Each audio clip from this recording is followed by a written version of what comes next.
And I have huge concerns on the public reaction to this sort of 5% GDP commitment. I've seen many left-leaning commentators sort of my age group and slightly older who seem to suffer from what I call late 90s thinking or post-Iraq cynicism, in which they view any increased defense spending as warmongering and just lining the pockets of the industrial military complex. You don't have to like it, and I don't like it. It's annoying and exhausting, but I get it. With Trump, everything is transactional.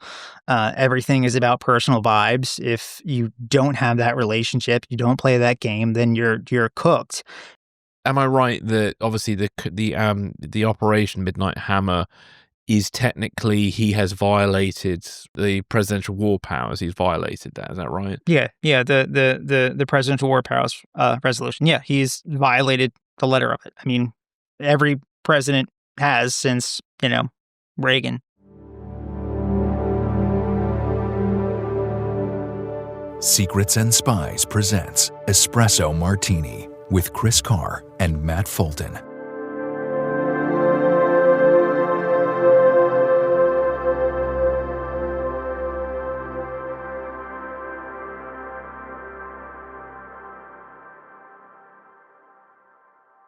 Hello, everybody, and welcome to Espresso Martini. Matt, how are you? I'm good, Chris. I'm happy to be here, but I'm not going to sugarcoat it. I'm a tired boy. Oh, dear. Yeah, you've been a busy one this week. You've been doing lots of interviews. That's good. So we will benefit from your tiredness in some respects.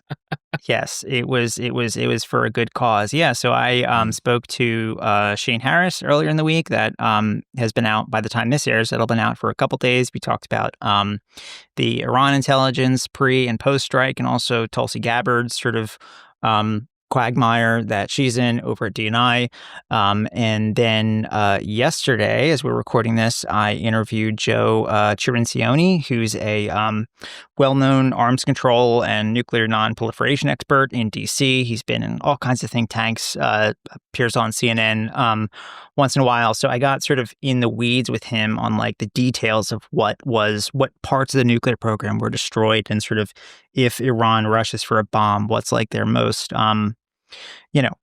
path of least resistance to do so. So that's really cool. I'm excited for folks to hear that. That'll be out next Wednesday. And then coming up the following weekend, we haven't recorded this yet, but I don't anticipate any scheduling issues here. Talking to Tim Weiner about his new book, his sequel to Legacy of Ashes. It's called The Mission, the CIA in the 21st Century. So I'm still working on that, but I'm excited to talk to him. So lots of good stuff coming up.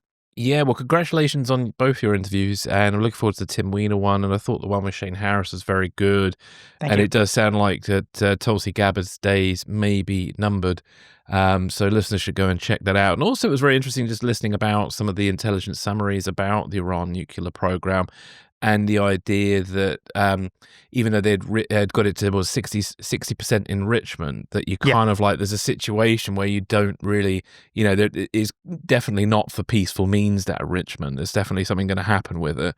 And it's just a question of will it happen or won't it? And so, yeah. It's coming right up to the line and doing everything you would need to do to build a nuclear weapon without actually making the decision to do so. And that's sort of, you could see how that is sort of still not a great position to be in if you're looking at this from, the Israeli or the US point of view. But yeah, really great conversation there. I encourage folks to go check it out if they haven't already. Yeah, do. Thank you for that. So our first story is about the NATO summit. So I'll just quickly draw from an article by Chatham House, which is titled "The 5 Key Priorities for NATO after the summit." So as the NATO summit in The Hague concluded, European leaders likely returned home relieved. There was no major upheaval, and even Trump appeared warmer towards his NATO peers. This year's summit had low ambition. The agenda was deliberately shortened to minimize potential disruption, and Ukraine was decoupled to avoid public clashes between Trump and Zelensky. The Netherlands and NATO Secretary General Mark Rutte gave Trump a warm welcome. Allies agreed to spend 5% on GDP on defense, including 3.5% on core defense and 1.5% on resilience, cybersecurity, and infrastructure. The summit also marked the start of shifting the burden of European defense from the US to Europe.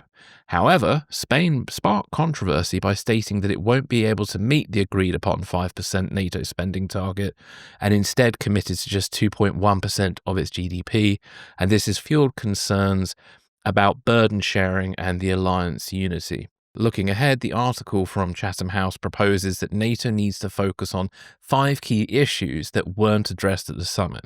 So the first issue is the support for Ukraine.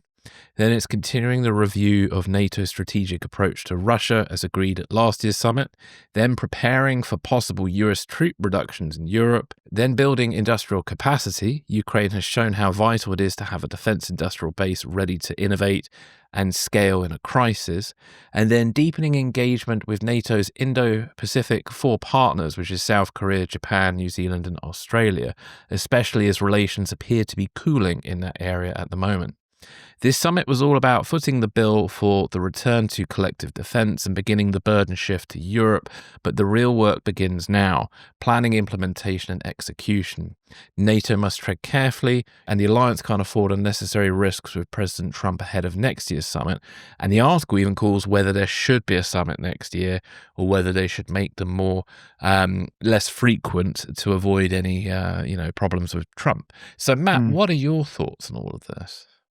Did you hear the text message or did you see, I guess, the text message that Rutte sent Trump right before the summit? Trump posted a screenshot of it on True Social. It wasn't good form. Do you want to hear it? Yeah. All right, I'll read it. Sounds interesting. Who sent the text message there?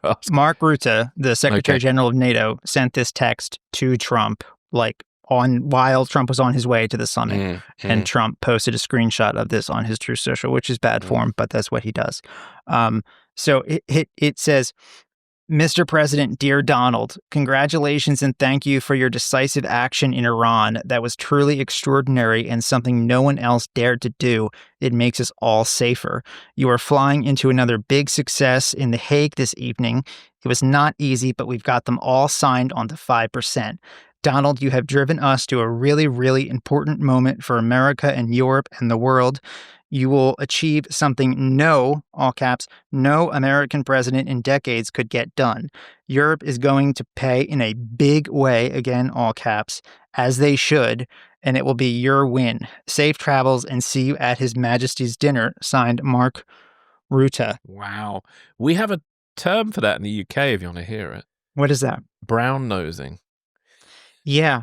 So Rutte took a lot of flack for this, at least as I saw, I think this might be I have thoughts on the policy of the summit as well, but I mean, the Trump factor here, will there, won't there be an issue, was sort of looming large over the whole thing. And thankfully, there really wasn't an issue with him there. So this might be an unpopular opinion, but I think what Rutte is doing there, navigating and handling Trump, is really smart. If you're the NATO Secretary General, your first job is to keep NATO alive, right? That text, where he basically says, congratulations on being the biggest, smartest, most specialist boy. Yes, it was sycophantic and brown-nosing, as you said. Yes, it was cringe, especially for folks in Europe to hear, no doubt. But I think it was also shrewd. As I've said on here before, the transatlantic alliance has to keep its eye on a much longer game right now, or at least a game that lasts longer than 3.5 years. Putin and all these authoritarian goons flatter and manipulate Trump constantly. Why shouldn't Rutte do the same for good? I mean, Macron does it pretty well. I mean, you don't have to like it, and I don't like it. It's annoying and exhausting, but I get it. With Trump, everything is transactional. Everything is about personal vibes. If you don't have that relationship, you don't play that game, then you're cooked. And it's that chumminess, that feigned subservience. And I think Rutte is smart enough to know what he's doing there, even if Trump doesn't know what he's doing. That feigned subservience that might linger in Trump's mind if and when J.D. Vance starts musing about blowing up the whole alliance. So, I see some merit there. Yeah, no, I agree with you. And Politico actually stated that Mark Rutte has cracked the code for a successful leaders summit involving President Trump. Call him daddy, basically, is what they said. And so, yeah. Sadly, that's kind of the age we live in. And I get what you're saying. It is frustrating that it's kind of come to that. But I think, like you have said about like how authoritarian leaders like Putin, etc., always manipulate Trump. So it's better to manipulate him for good. I think the problem is for some people is obviously there's still no guarantee that it will work. And then you lose a lot of sort of, should we say, personal capital by kind of brown nosing in that way sometimes. So it worked for him on this occasion, but it could in another occasion backfire. But that's his job. It's his job. Yeah. It's certainly not guaranteed to work. I think it's objectively better than the alternative, which would almost certainly result in nothing good for the alliance. So, I mean, getting through a NATO summit with Trump without drama, without chaos, without anyone lighting the curtains on fire, I mean, that's a win. It functioned. It was almost boring. Take that win. That's also now one fewer summit where European leaders have to white knuckle their way through the agenda and hope he doesn't tweet something insane. And I think maybe even what we saw is a model for how these summits, especially as far as NATO is concerned, which Trump historically has a lot of sort of skepticism and reason to be, well, not reason, but is want to be prickly towards. I think this is a good model for maybe how to handle it productively. While the political summit was basically just a well choreographed effort to keep Trump from blowing the place up, there was a productive summit also happening in parallel off stage. So first, as you said in your intro, Europe is finally starting to build some real defense muscle. NATO members, you said, committed to spending 5% of GDP on defense and resilience by 2035, which, yes, believe it when we see it. But if it happens, it's a big deal. It won't replace the U.S., but it does get Europe closer to the point where they can hold the line in the Baltics without having to wait and see if a U.S. president doesn't feel like answering the phone. Hopefully not, but it's a reality we have to contend with as long as we find ourselves in it. Second, Ukraine's defense industry is becoming central to Europe's, and I love that. There's a growing push behind what's being called the Danish model, so directly investing in Ukrainian arms production. It's fast, it's scalable, and the stuff Ukraine builds today might help rearm Europe tomorrow. It might help us help the U.S. in Taiwan at some point in the future. And third, there's also a quiet recognition that the U.S. footprint in Europe is going to shrink. Maybe not this year, maybe not next, but I think the writing's on the wall there. Those post invasion of Ukraine numbers that surged toward NATO's eastern flank under Biden in 2022 and onward, I don't think that probably wouldn't have been sustainable indefinitely, even under a different administration, far more friendly to the transatlantic relationships there, especially if the Pacific gets more dicey in years ahead. So that means Europe's got to start covering for some of the U.S. enablers there, intelligence, assets, refueling, airlift, missile defense, stuff absolutely critical in a great power war. So that's sort of, the meat, the policy side that I sort of liked from this.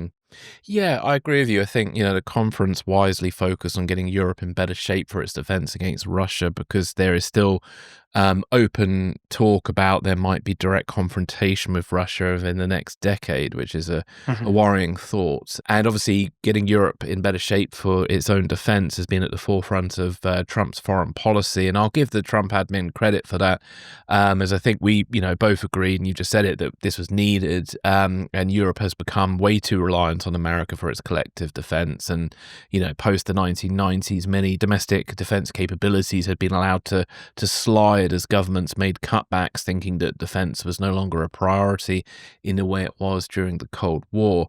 Obviously, Russia's annexation of Crimea for some was a warning, and then its invasion of Ukraine in 2022 became a direct threat.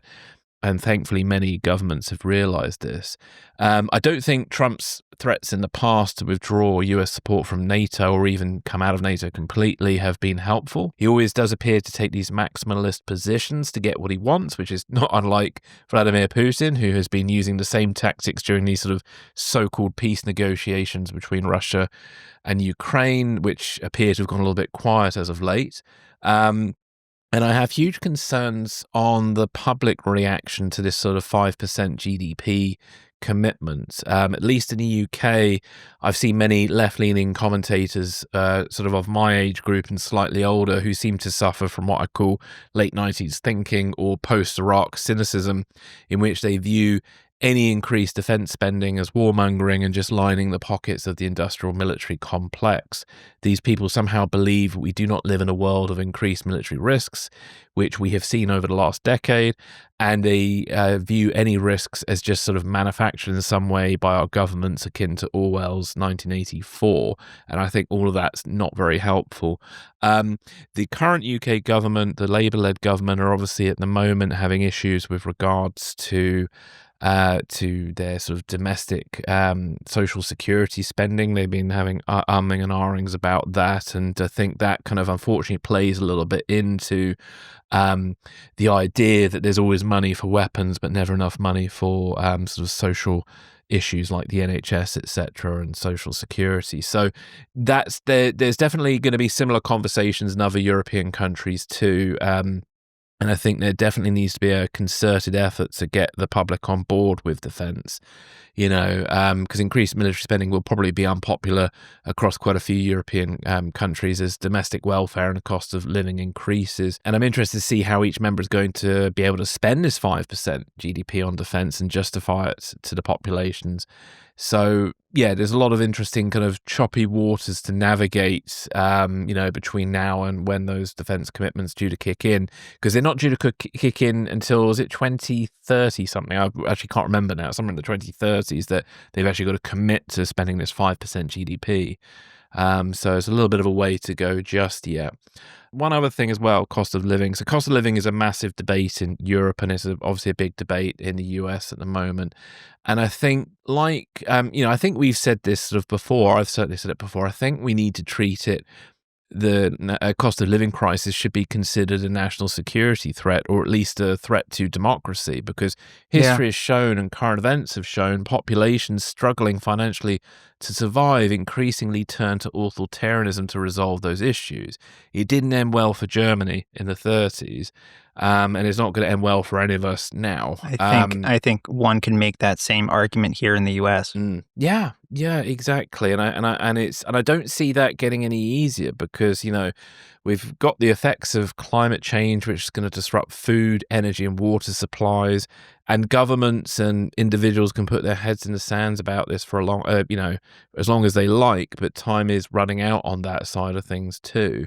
And I'm just worried that during the 2030s and 40s, we're going to see an open conflict for basic resources. And some argue that is already going on, and I partially agree with that. The desire for minerals and possibly fuel is definitely a factor in some conflicts we see right now. So I think there's a lot of interesting things ahead, really, that ultimately, tying it back to NATO, is just regarding these 5% defense commitments. I believe each member nation faces the challenge of persuading its population that defense is an essential and as worthy of an investment as healthcare, education, and social support. We have a lock on our front door for a reason. It's to protect what matters to us. And in the same way, defense spending is a bit like that lock on the nation's door. So there we go. Yeah. On the defense spending issue, I know it certainly gets more popular. Polling on this gets more popular the farther east you go in NATO, so the closer to Russia, where they understand the threat, far greater than folks the farther west you go. I mean, those tanks and missiles are going to be hitting there before they hit parts of London and France, per se.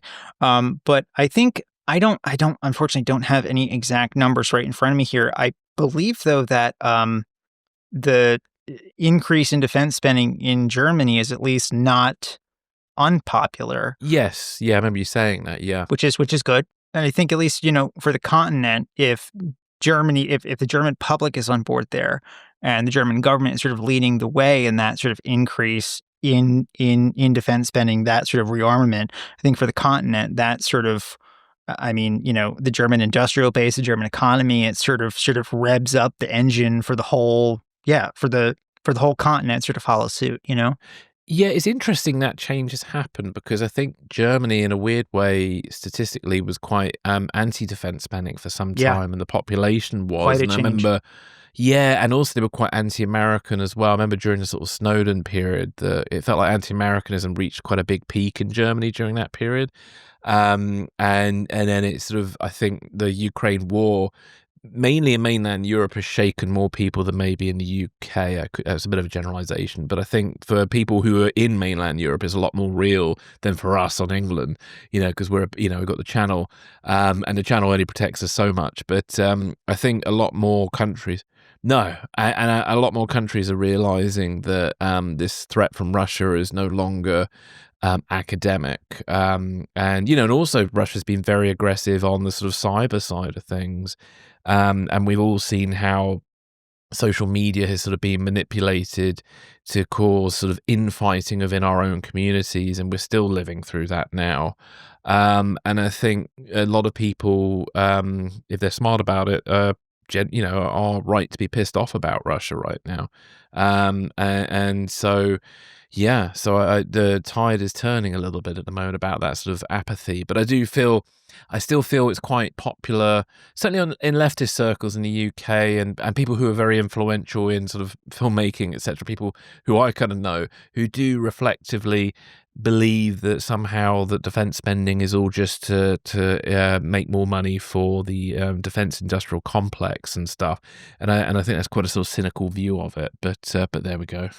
Perhaps this is a bit flippant of me, but I think maybe they don't know what we know. Quite possibly. I think the more time I spend on it's difficult. You've got to be careful not to become paranoid or whatever. But yeah, the more time you spend looking at what's going on, you do start to see, see how aggressive Russia is, and how a lot of the time it's felt like we've been on the back foot for some time, and also I think collectively in UK leftist circles.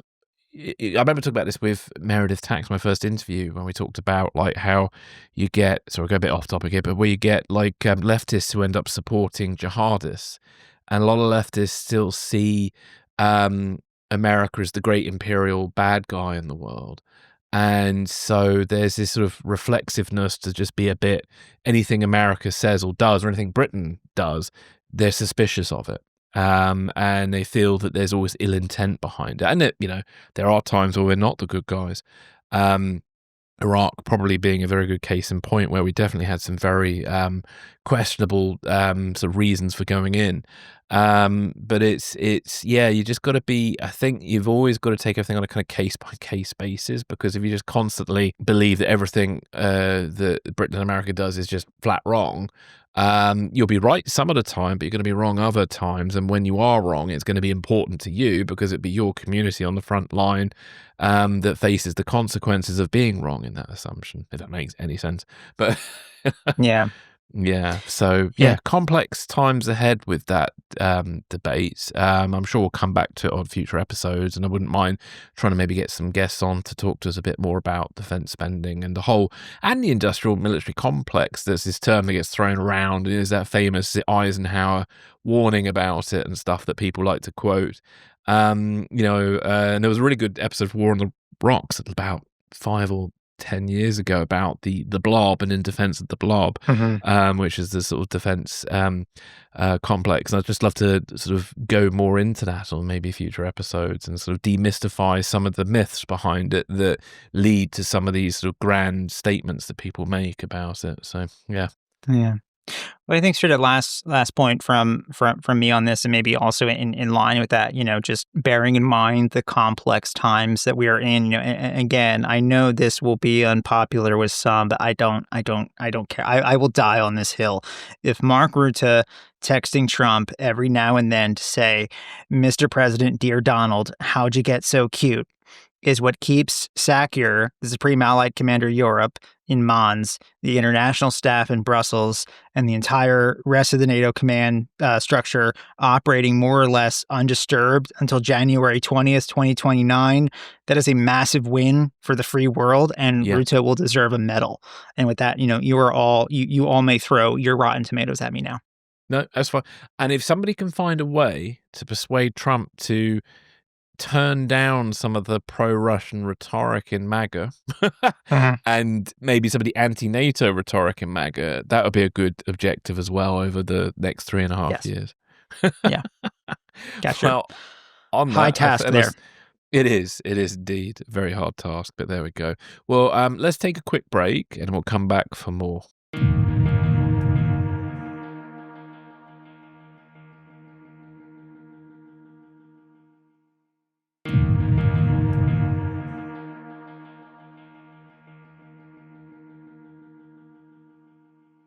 Welcome back, everybody. So, Matt, you want to chat to us about the presidential war powers, and you picked out 2 very interesting articles about this, because there's been obviously a lot of debate about this since the US actions against Iran's nuclear program. So I'll hand over to you. Yeah. So, of course, 2 weeks now after President Trump ordered a sweeping U.S. military strike on Iran, coordinated across more than 100 aircraft, a submarine, and dozens of precision-guided munitions, we're circling back to a question we've gotten from listeners, especially our non-American listeners. Did the president actually have the legal authority to do this? Now, we didn't really cover this question in any detail during the last 2 espresso martinis that we discussed the Iran strikes. For my part, that's because we had plenty to handle already. I'm not a legal analyst, and this subject can get insanely complicated. And though it should, I don't believe this issue just objectively has any bearing on what happens now following these strikes, and I'll explain that at length going forward. But we can get more into that later, Chris, if you'd like. But if folks would like it addressed, I'll brush up on it and we'll make time to talk about it here. I've also, as you said, I've also left some helpful articles from the Project on Government Oversight and the National Constitution Center in the show notes. So definitely check those out for more. So here we go. An explainer on presidential war powers as best I understand it. So, under the Constitution, war powers reside squarely with Congress. Article 1, Section 8, and again, so mainly geared toward non-U.S. listeners. So there are 7 articles in the Constitution. Article 1 lays out the legislative branch, which is Congress, and all of its authorities and responsibility. Article 2 lays out the executive branch, which is the president, all of his or her responsibilities and powers, and all the federal government departments and everything that sort of flows from that authority. So for our purposes today, we're just focusing on Articles 1 and 2. So Article 1, Section 8 gives the legislative branch, not the executive, the sole authority to declare war. The framers were explicit that decisions to use force should rest with the branch most accountable to the people. That principle was tested, and many would argue breached, when the White House launched the B-2s without congressional authorization, or even the customary advance briefing to leadership in the House and the Senate. Of course, this wasn't merely a drone strike or even some classified JSOC escapade. It was a highly choreographed, large-scale military operation targeting Iranian nuclear facilities, carried out in the midst of an ongoing regional war. As for the legal basis, it was the usual fallback used by every administration. Article 2 powers and the president's role as commander-in-chief. But that logic doesn't really withstand a lot of legal scrutiny. So the key statute here is the War Powers Resolution of 1973, passed by Congress in the wake of Vietnam to reassert its constitutional authority. That law, which was passed by 2/3 of both the House and the Senate, overriding Nixon's veto, says a president can introduce U.S. forces into hostilities only under 3 conditions. So that's a formal declaration of war, a specific statutory authorization, like an authorization for use of military force or an AUMF. I'll go more into that a bit later, or a national emergency created by an attack on the United States or its armed forces. So that's not merely the threat of a potential attack in the future, it's an attack in actuality. And here's where a common misconception comes in. The idea that presidents can lawfully commit troops to combat for up to 60 days without congressional approval. That's not what the law says. The 60-day clock is not a free pass. It's a restraint. So it applies only after the president has already met one of those three legal justifications for deployment. If the president acts without that legal basis, then even the 60 days don't apply, and the action itself is unlawful from the start. So here's a recent example of where I think the 60-day provision would have applied, also involving Iran. So in 2019, Iran, under Trump's first term, Iran shot down a Global Hawk surveillance drone over the Strait of Hormuz. Iranians said it was in their airspace. We said, no, it wasn't. Trump ordered retaliatory strikes on Iranian radar and missile sites, relatively limited in isolation, but theoretically could have put us into an escalatory spiral. And he called that off 10 minutes to weapons release. So in that scenario, as stupid as risking a war over a flying camera would have been, downing the Global Hawk constituted an attack on U.S. forces. Trump would have had 60 days to conduct operations and either cease them or seek congressional approval to go further. In this case, Iran did not. In this case, so a couple weeks ago, Operation Midnight Hammer, Iran did not attack U.S. forces first. That is not what happened. His legal footing then was much more solid than it is here. So still, presidents from both parties have long sidestepped Congress on questions of war and peace. Reagan in Grenada, Clinton in Kosovo, Obama in Libya, Trump in Syria, and now Iran, Biden in the Red Sea. Now, each administration had elaborate legal arguments for why their specific operation did not need congressional approval under the War Powers Resolution. I won't get into the specifics on those cases because it's way beyond my comfort zone and probably the scope of this podcast. Lawfare's published reams on this if folks really want to get into the weeds there.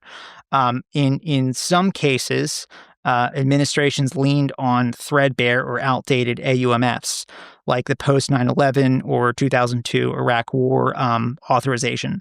So for some additional context there, the 2001 AUMF aimed at al-Qaeda and its affiliates is still used to legally justify our limited presence in Syria for counter-ISIS operations and protecting Kurdish-controlled oil fields. Because remember, ISIS was born from al-Qaeda in Iraq, right? So it shares that same sort of cellular DNA. It's also been used to justify military deployments in not just Afghanistan, but the Philippines, Georgia, Yemen, Djibouti, Kenya, Ethiopia, Eritrea, Iraq, and Somalia.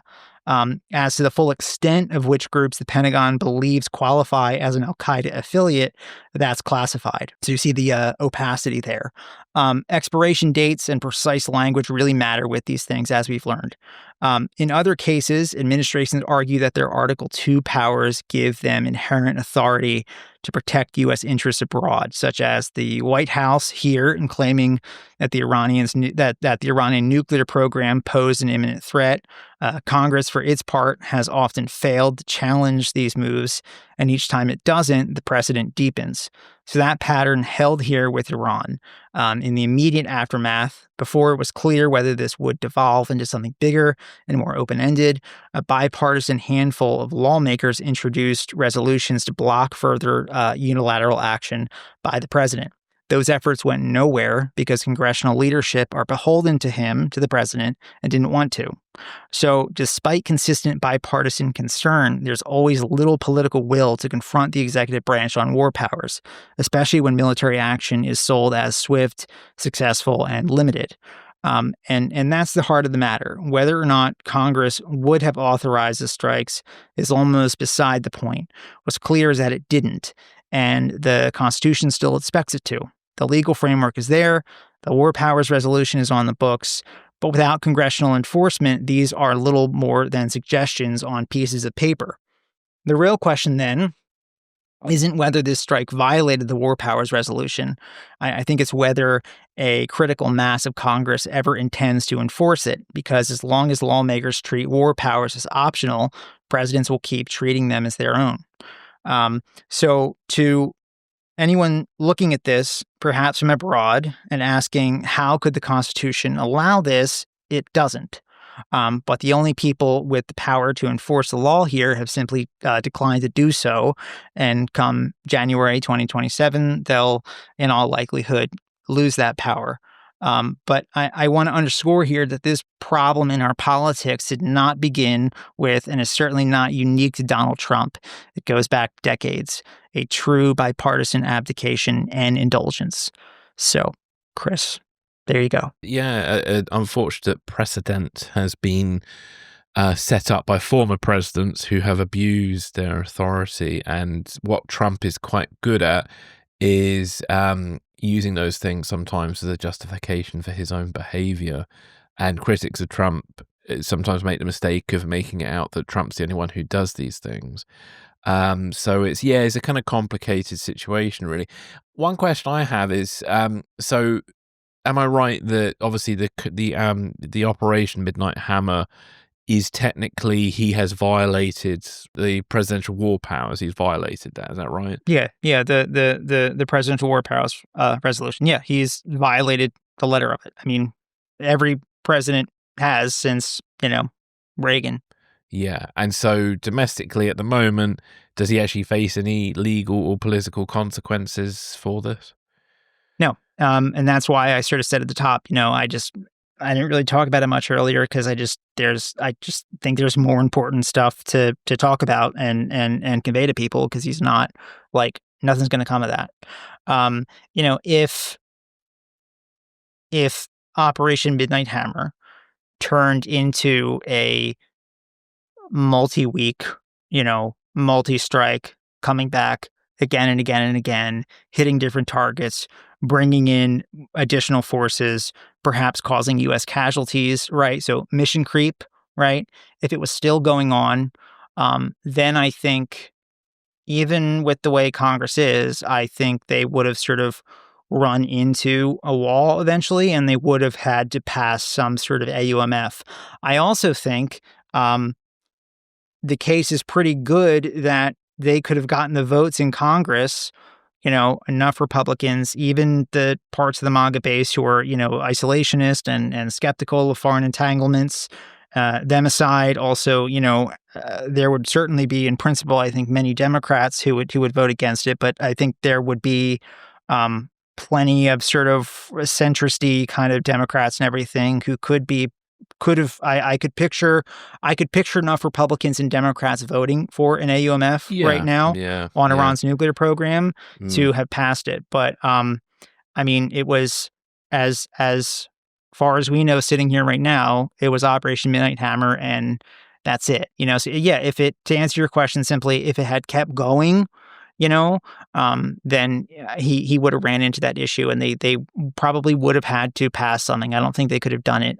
They could have gone indefinitely with no justification. But no, just what we saw the other week. No, there's not. Nothing's going to come of it. Yeah, I think it's pretty fair to say there's a reasonable amount of cross-party concern about Iran's nuclear program, where they probably would have got the votes to take it. But I suppose what's kind of concerning, as an outsider looking in, it does seem to be a pattern of behavior with the Trump administration of just bypassing a lot of checks and balances that, like Biden, etc., made an effort to use the majority of the time when they did something. And this operation kind of, I don't know, I don't think it's as reckless as some people make it out to be, and I don't think it's as ill thought out as some people like to make it out to be either. I think it was actually quite well planned and executed, and was, and it probably did its best to minimize casualties because it was focusing mainly on military and targets. I don't think anyone on the ground was. I mean, I think 600 people were killed in the Israeli strikes over the course of those 2 weeks that I've heard. But the U.S. strike on those 3 nuclear sites, I don't believe anyone was killed on the ground. Those sites were long evacuated. No, indeed. So just back to my point, I think a lot of people are just concerned that it feels like the Trump administration is just bypassing things, and there's way too much sort of power with the executive branch at the moment. And I think that's, that's not just over this, it's over a lot of issues that we're seeing. Well, let's let's take a look at how that sort of happens and how we got there, where the executive branch has sort of so much power. I mean, there's that sort of, it's not really a joke, but I guess it's more of a critique that, we elect a king every 4 years. And again, this is before this predates Trump. It's not a Republican or Democrat issue. This is an every president issue. So yeah, I think one of the clearest case studies in how this war powers debate tends to fall apart in practice and how the sort of situation that we're in here with it sort of calcifies. We could look at Syria 2013 and Obama's red line debacle, if you like. So after Assad's regime carried out a massive sarin gas attack on civilians near Damascus, President Obama faced a quandary. He'd previously drawn a red line. Chemical weapons use would change his calculus on U.S. intervention in the Civil War. And in the wake of that attack, his NSC signaled imminent strikes against Syrian targets, right? But here's where it gets interesting and also revealing. So despite earlier actions, like in Libya, where Obama had bypassed Congress, part of the administration's argument there was the operations in Libya were actually a NATO-run mission, not a U.S.-led mission, which is, you can debate that all you want, but that's what they were claiming. So this time Obama did something different. He paused and asked Congress to authorize the use of force. So legally, the administration argued he could act under Article 2. Remember, that's the executive branch and presidential powers for everything, as previous presidents have done. But politically, and I think in part out of his desire to do things by the book, right? This sort of cautious, contemplative constitutional law professor that Obama is, he threw the decision back to Congress. And what did Congress do? Nothing. They froze. They punted. And it wasn't just that there wasn't consensus. It was that many in that building did not want to publicly be on the hook for a yes or a no, especially not after Iraq and Afghanistan. So public support for another Middle East intervention was low, and politically there was no upside. Some Republicans went so far as to threaten impeachment if Obama struck without authorization. And these weren't just, Tea Party kooks in the House. John McCain said Obama could be impeached if he put troops on the ground. And Obama has since said that was a major factor in his decision-making here. So, but when Obama actually did that, when he asked Congress to step up, debate the issue, and vote, they backed away. Members on both sides of the aisle didn't want to take the heat. They didn't want to be seen as weak on national security and U.S. credibility, but they also didn't want to endorse military action that could have proven unpopular. So they chose the easiest option, which is paralysis, right? So can't be criticized if you never pick a side. Smart. And with Congress ducking the question, Obama took a false diplomatic off-ramp, accepting a Russian brokered deal to remove Syria's declared chemical weapons stockpile, which was a scam. Numerous chemical attacks followed in that war. And let's be honest about what caused it. Congress had the opportunity to assert their constitutional authority and make a decision about war and peace, and it chose not to. So the result? The red line wasn't enforced. U.S. credibility took a hit, and we added another entry to the growing list of precedents in which Congress abdicates responsibility and the president acts or doesn't act alone. So the second and third order consequences of that inaction reached far beyond Syria, too. It helped give rise to ISIS, destabilizing the entire region and necessitating another massive U.S.-led war to stop them. It stoked a migration crisis for Europe, which surely was a factor in the outcome of Brexit and the broader far-right populist movement sweeping the West. In many respects, we're still suffering from the fallout, but Obama was not the sole author of this failure, and I think history seems to be forgetting that a bit. It's easy to point fingers at presidents for executive overreach, and especially executive inaction, and often those criticisms are valid, but when Congress won't even take a vote, won't do the job the Constitution and their voters assigned to them, then their complaints are just hollow whining. If Congress wants to reclaim their authority to decide when and where we go to war, then they must assert themselves and demand it. Otherwise, we'll keep seeing the same pattern play out again and again. So, put up or shut up, Congress critters. Yeah, indeed. And the more feckless Congress are, the more critics of government who want small government get ammunition to say that they're useless, and all the kind of stuff about bureaucracy, etc. People love to kind of cite to justify reckless actions or actions that don't take due process. So yeah, it's a complicated one. There was one other thing that came in via email that partially probably inspired what you have just shared with us. Do you think that these strikes were a distraction by Trump? Do you think he chose to do it to distract from other issues that are kind of going on domestically at the moment? Because some people have accused Trump of doing that. No, because it didn't distract from that. Okay, what are the domestic issues that are sort of, not being talked about? Yeah. I don't know if he would say they're causing problems for him, but they are causing problems for him. Look like immigration, all these sort of, domestic issues that are simmering in the background. They're still doing that. Iran didn't change that. I think he got sort of swept up in the Fox News sort of triumphalistic coverage of the Israeli operations. Didn't want to be sort of left on the sidelines of that, and sort of was brought to believe that it would be, in out 20-minute adventure. He would wipe out the nuclear program and that would be done. We, of course, know it's far more complicated than that. Where the nuclear program goes from here, unclear.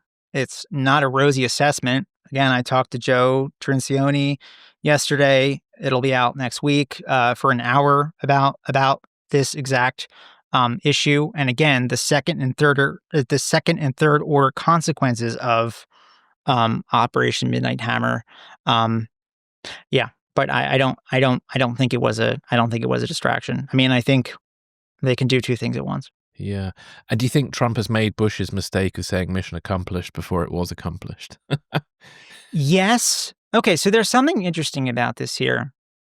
And right after I finished up with Shane the other day, I sort of thought about this, and I was like, yeah, shit, I could have wanted to run this by him and see what he thinks. But okay, so the official line from the White House and at least the sort of top level of the Pentagon Hegseth sort of staff, right?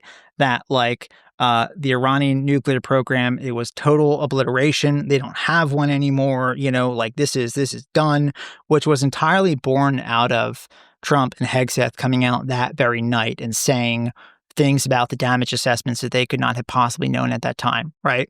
But now, okay, they said it, we can't walk back on it, this is what it is, and to say anything other than the nuclear program is totally gone and obliterated is high blasphemy, right? Yeah. The Spanish Inquisition will show about your door if you say anything else, So the interesting thing here then is because of that, right, the total obliteration thing is injecting a lot of de-escalatory pressure that I think without that, the case to do another strike at Fordo, just say nothing of any of the other sites, but Fordo especially, right, would be, I am not making this case, but I'm saying the case to do so would be being made by allies of the president and would be quite compelling, I think. It would definitely be part of it would be a thing right now if it wasn't high blasphemy. The Spanish Inquisition is going to show up at your door if you say anything other than it was totally obliterated. So I think that's interesting. It also, you see statements from Caroline Leavitt, the White House press secretary and everything, who's just very, black and white. No, the nuclear program is gone. They're never going to get a nuclear bomb. Present her and other Trump people saying this are potentially not doing any favors to future them, right? Because there's no guarantee at all. I mean, they may insist it's all they want. I don't give a shit. They're wrong about this.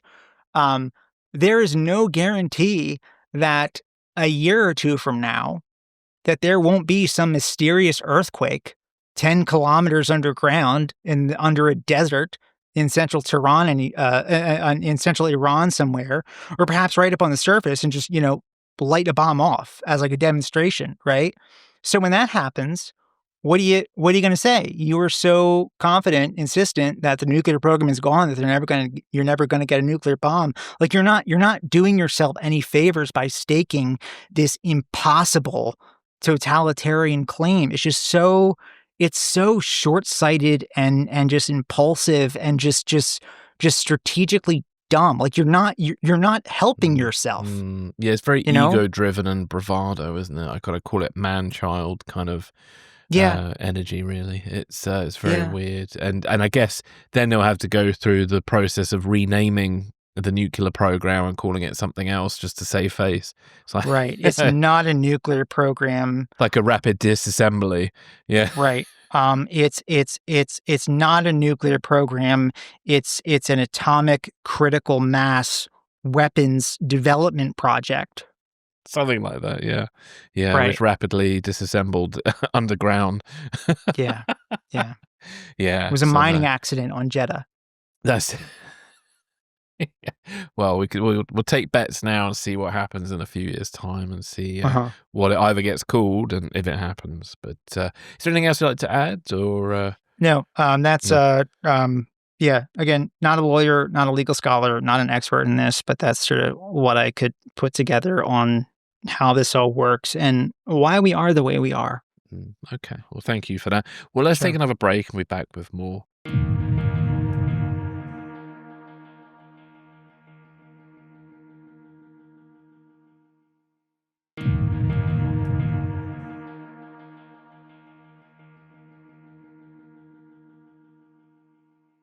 So welcome back, everybody. So our final story today, we're going to be just talking a little bit about Ukraine, which Ukraine, it's been a bit, it's not been quiet for Ukraine, but certainly reporting sort of taken a bit of a back foot lately just with all that's been going on with Iran. So I wanted to just bring our attention back to Ukraine because I think I've said this before. My goal with this podcast is to draw attention to many things and try not to forget stuff because we can get very focused in the news cycles, certainly in the UK and the US, about very particular things for weeks and then other things suffer.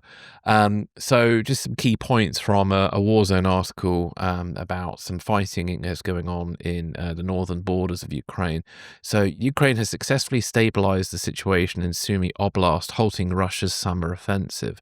Despite Russia committing 50,000 troops and some of its best units, Ukrainian forces have stopped their advance along the key frontline villages and pushed Russian troops further from Sumy city. Moscow's broader goal is to create a buffer zone along Ukraine's border regions whilst trying to expel Ukrainian forces from Russia's Kursk and Belgorod.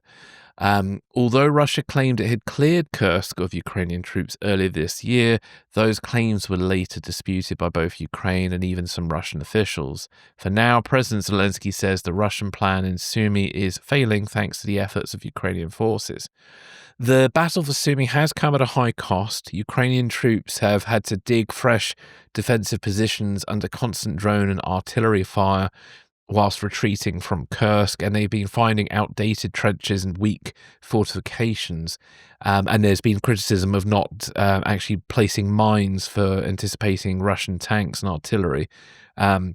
So it's definitely, this battle for Sumy has sort of created some sort of internal debate with regards to Ukraine's military and certain tactics and things. So I'm sure that will come up again at some point in the near future. Meanwhile, Russia has suffered significant losses in troops and equipment, but it continues to pour in reserves and heavy firepower. And the article points out that Russia sadly has the manpower to keep throwing people at Ukraine whilst Ukraine doesn't.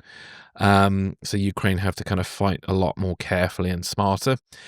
Drone warfare remains fierce. Ukraine is using heavy lift drones to drop artillery shells in Russian positions, and they continue to target Russian air defenses in Crimea to open gaps over the Black Sea. And on the flip side, Russia is advancing missile naval guns to target Ukrainian drone boats. Ukraine is frustrated by the delays in military aid, and it's now starting to develop its own ballistic missile, which it already apparently has in mass production. So, well done for Ukraine for doing that. So I'm hoping that will probably become operational soon.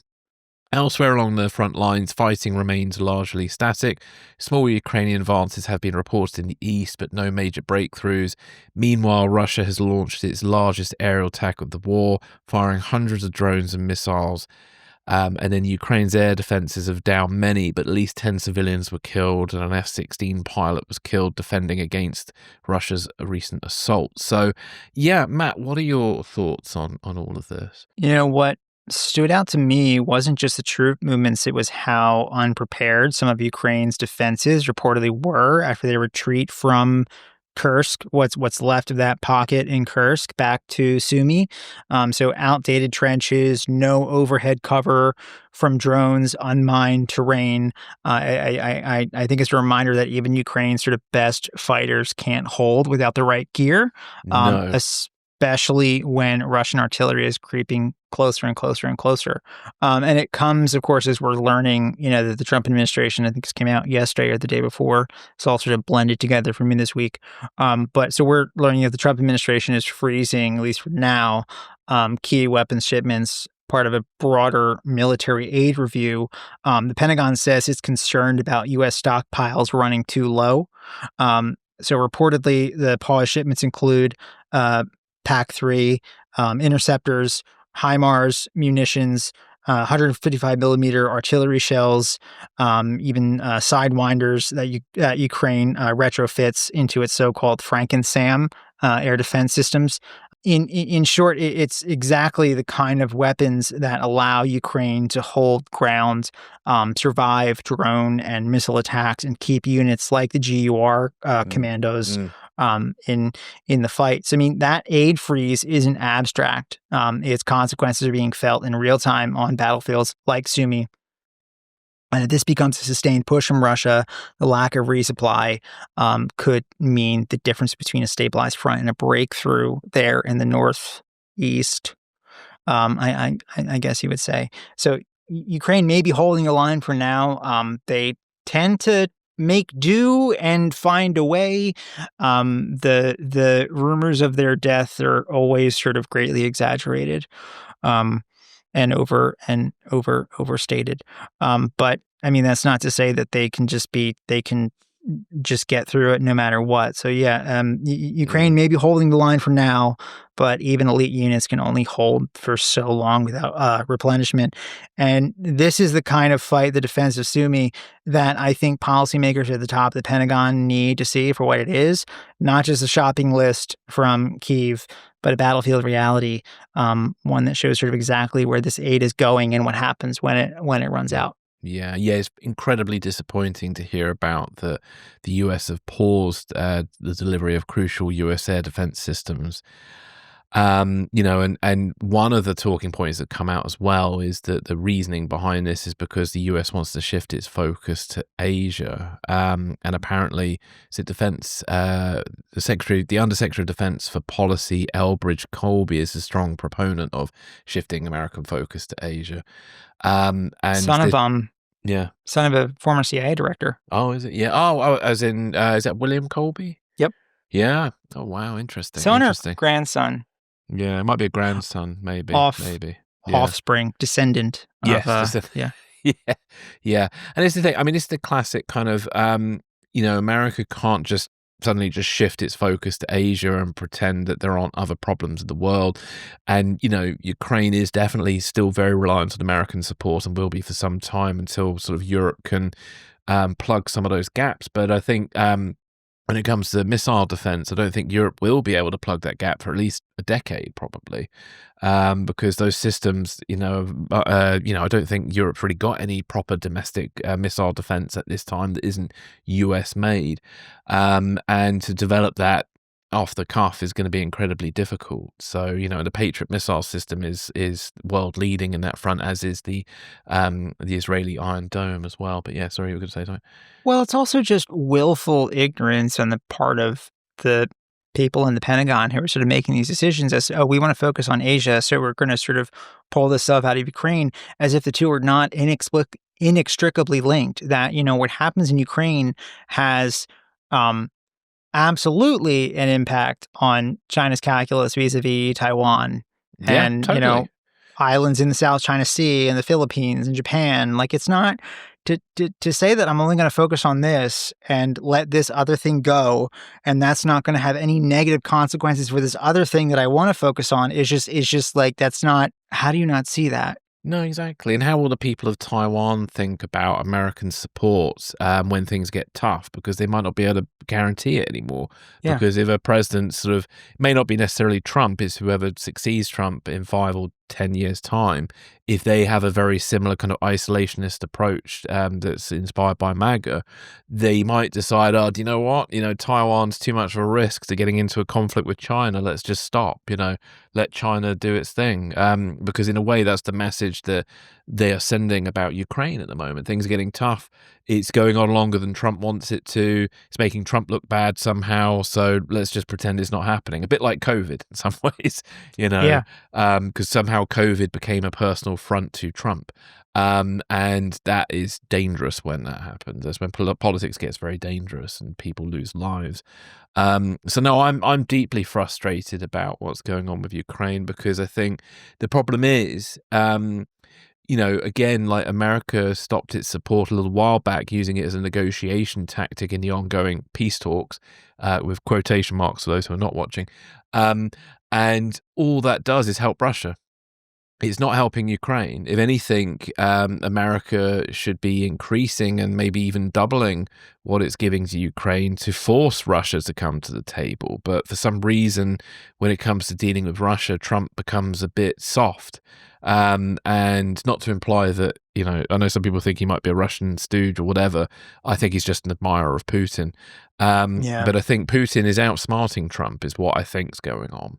And I think Trump, just for whatever reason, gets very weak at the knees around Putin, and it hasn't done much to really push things. Yeah, exactly. Butterflies in his stomach. Butterflies in the stomach, yeah. And I just think that he needs to take a maximalist position, which is what Trump's famous for, against Russia, and see where we go from there. But, I don't see that happening anytime soon. So there we go. So, yeah.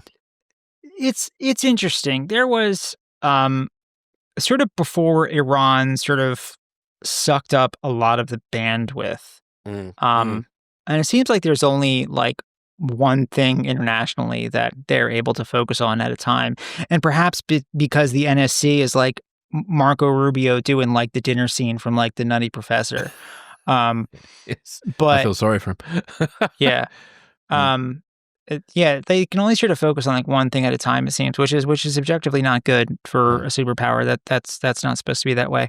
But before Iran took up all the bandwidth, there was sort of a bit of a rumbling that Trump is sort of pissed with Putin and he's not happy with the way things are going, and yada yada yada. And then Iran showed up, and that sort of again took the attention away.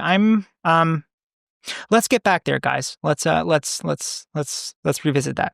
I agree, and I remember Keir Giles talk about that it requires a certain amount of period to try and deal with Putin before you get annoyed with him, because Macron tried to deal with him and then it didn't work out. But my only thought on that is, with Trump, he's already dealt with Putin once before, but I suppose he hasn't dealt with him in a conflict. So it's not under these circumstances. I think the sort of the aspects of their relationship, the sort of pressure points and everything in the first term is just nothing like it is. Like it is here. We'll see. We'd go by Trump's comments about Netanyahu and the Iranians when they violated the ceasefire that Trump had somehow broken without telling anybody. And it was violated quite immediately. Maybe we'll see him, pushing the F-bomb towards Putin, Yep. That would be interesting to see. But yeah, so no, joking aside, stuff obviously it's very serious for Ukraine. I always feel very concerned for them, and I really, wish them all luck, because it just is an existential threat for them as a country at the moment. And I think, like you were talking about earlier about how they managed to somehow pull through, and I guess it's just because they've got no other choice. And what is interesting is their use of drones is leading some very new, it's leading to new ways of warfare. There are already probably studies about Operation Spiderweb, and etc. And I think that Ukraine, through its desperate measures, have been very innovative and effective. So yeah. Well, the Ukrainians are fighting for something, whereas the Russians are not. And I mean, there are all sorts of examples throughout history of armies that have prevailed against impossible odds because they were fighting for something when their opponents fundamentally were not, Yeah, indeed. Is there anything else you'd like to add, or are you happy there? Nope. No, cool. Well, I'll just sort of very quickly do the stories of note, and then we'll wrap us up. So just before we finish today, I just wanted to point out 2 stories of note that we're not going to cover, but I think are definitely worth looking into, and they'll be in the show notes. So the first one is about MI5 and legal trouble. So the High Court has ordered a robust and independent new investigation into how MI5 gave false evidence to multiple courts after rejecting 2 official inquiries provided by the security service as seriously deficient. The 2 reviews took place after the BBC revealed MI5 had lied to 3 courts in a case concerning a neo-Nazi state agent known publicly as Agent X. And Agent X was accused of abusing women. So Agent X is an undercover source for MI5, presumably recruited due to his access to a neo-Nazi group of interest.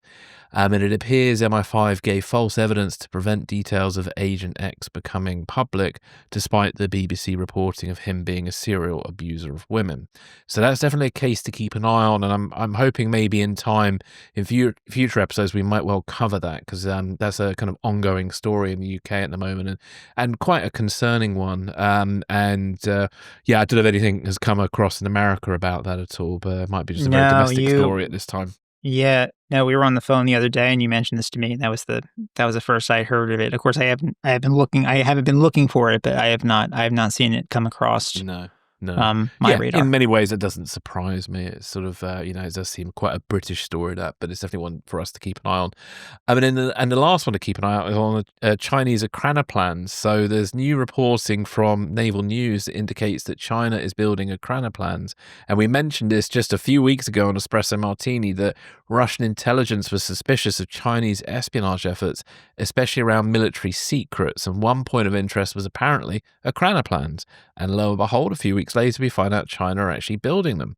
So presumably this is for their ambitions to take Taiwan by force, or at least to show that they've got the capability to do it. But we will see what happens with China's ekranoplan program. And for those who don't know what an ekranoplan is a type of low-flying aircraft that skims just above the water's surface using ground effect to achieve high speed, and it can take heavy loads. And it looks like a cross between a plane and a boat, and it's ideal for moving troops and equipment under radar. And there's a really great documentary, which I think you can find on YouTube, that I believe from memory the BBC made, called the Caspian Sea Monster, and it goes into the ekranoplan program, because honestly, fascinating, it really is. And the Chinese ones that I've seen look very similar to the later Russian ones that never became operational. The Caspian Sea Monster, I think it was known as. So yeah, we'll have to look more. Well, oh yeah. Well, yeah, we'll have to look into this more in the future, because there was also, I don't know enough about it off the top of my head to sort of go into it right here and now, but there was a reason why the Soviet ekranoplan program failed. I mean, it was like a sort of good, ambitious idea, but there was a reason why it didn't work. And some of it was timing as well, because it was kind of late in the 70s to mid 80s that it finally was successful, and then obviously things fell apart. So there was an element of that too. But yeah, maybe we should do an ekranoplan special. I'm well up for that. It's got to find the right expert on them. I don't know how many experts there are on ekranoplans these days. There's got to be a guy for that. Yeah, it's got to be. So we'll find the ekranoplan person, and if anybody knows an expert on ekranoplans, please drop us an email. So, yeah, thank you, Matt, for your time today. Thank you, everybody, for listening. That is us for today. But don't forget, you can connect with us on Bluesky and Instagram. Those are our main socials that we operate on. But we are also on Threads. And officially our account on X is mothballed, but you never know. It may or may not get reactivated in time. But there we go. So thank you for your time, Matt. You up to anything exciting this weekend?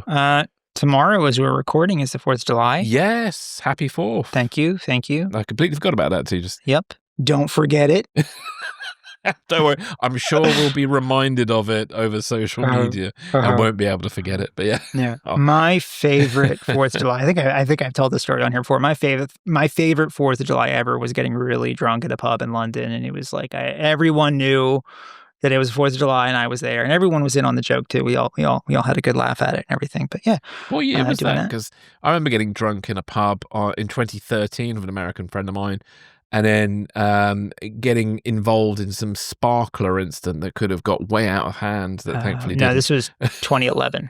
Okay, 2011. years before mine. Yeah, because I think that's my happiest 4th of July memory as well. It's in a pub drunk somewhere in London. Everyone in central London within earshot of me knew damn well that it was the 4th of July and that I was here. Excellent. Well, you'll have to take that to the Mayflower pub next time you come here. So that's a good place for that. But there we go. So anybody out there who's celebrating 4th of July, have a wonderful weekend. Do not get sunburnt, and behave responsibly and consume a safe amount of hot dogs if that's what you're going for. I don't know, what is the sort of staple for 4th of July food? Is it hot dogs or something else? It's sort of, the sort of classic Americana, barbecue food. I think you could kind of loop any of that into there. I think we're doing some ribs in the oven and nice. Corn and baked beans and some other. Any potato salad? Because I could hear that gets quite political if you're not careful. I think that's on the menu. I think. Yeah, there's some strong opinions about potato salads, but yeah. I recall hearing that come up in conversation. But yes, people have very different ways of making potato salad, some far more barbaric than others. And everyone sort of has their preferred way, and don't you dare try to variate from it. But yeah, no, indeed. What's your preferred method?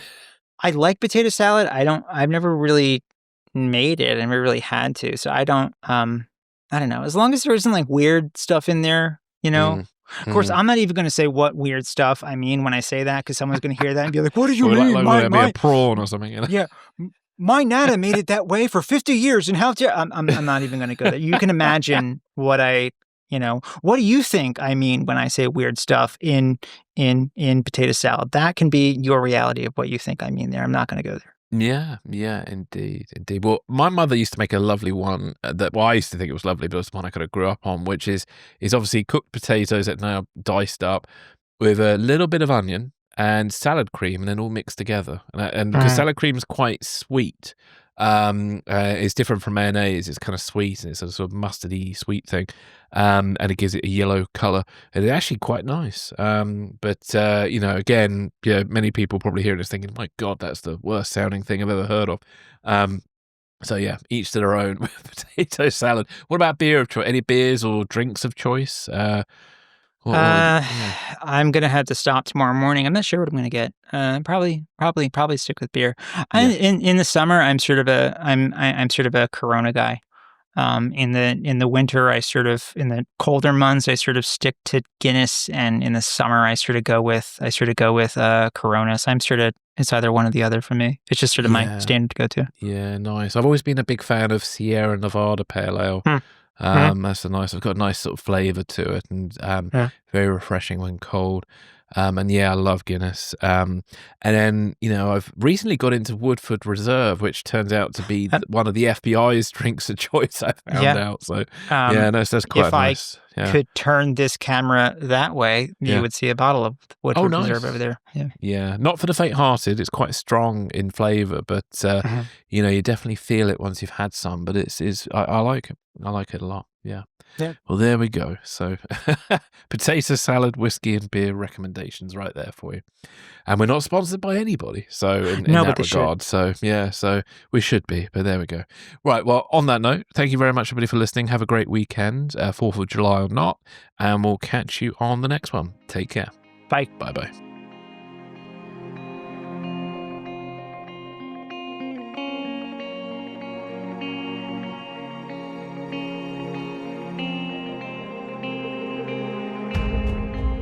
Thanks for listening. This is Secrets and Spies.